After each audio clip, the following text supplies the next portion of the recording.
Monsieur le Président, chers collègues, donc, la modification du règlement d'intervention des aides aux entreprises telle qu'elle nous est proposée concourt à réaliser un objectif que notre groupe a toujours défendu, à savoir le soutien aux TPE et de facto à une activité économique étendue qui permet un maillage économique fin sur le territoire, qui permet de développer de l'emploi, du lien social, d'apporter sur les territoires dits reculés, qui sont souvent des territoires ruraux, de la vie économique et plus généralement de la vie.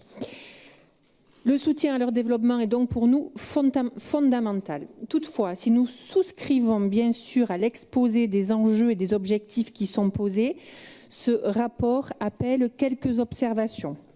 Nous notons ainsi quelques failles et quelques légèretés qui tendent à nous inquiéter quant à sa pleine efficacité. Au niveau des critères d'éligibilité, tout d'abord, pourquoi limiter l'âge des cédants d'entreprises que nous aidons à plus de 55 ans ? Ne privons-nous pas ainsi inutilement une partie des néo-aquitains d'une aide nécessaire à la survie des TPE et particulièrement sur certains territoires? Quels sont les faits majeurs qui sont évoqués qui permettent de déroger à ce principe? Dispose-t-on d'exemples concrets? De plus, s'il est fait mention des secteurs de l'artisanat et du commerce et du détail, c'est comme ça que cela est inscrit, aucune mention explicite n'est faite dans le rapport des artisans et commerçants de proximité qui assurent la survie de nos centres-bourgs, de nos petites villes et de nos villages. Cette absence de mention peut nous interroger sur les structures qui sont réellement visées et de manière très concrète, les bouchers, les boulangers, les cafetiers, les libraires, les plombiers indépendants sont-ils concernés? Pouvez-vous nous rassurer sur ce point?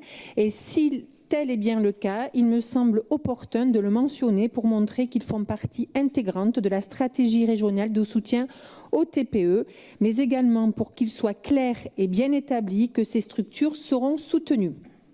Enfin, et nous en reparlerons lors du débat sur la politique contractuelle, la vulnérabilité des territoires me paraît prise en compte que de façon très superficielle. L'aide à la création d'entreprises donne lieu à une subvention, je cite, d'au plus 10 000 € avec un plancher fixé à 4 000 € en fonction de la situation de l'entreprise, du bénéficiaire et du territoire. Cette modulation est à la fois très floue et peu incitative. Je vous remercie.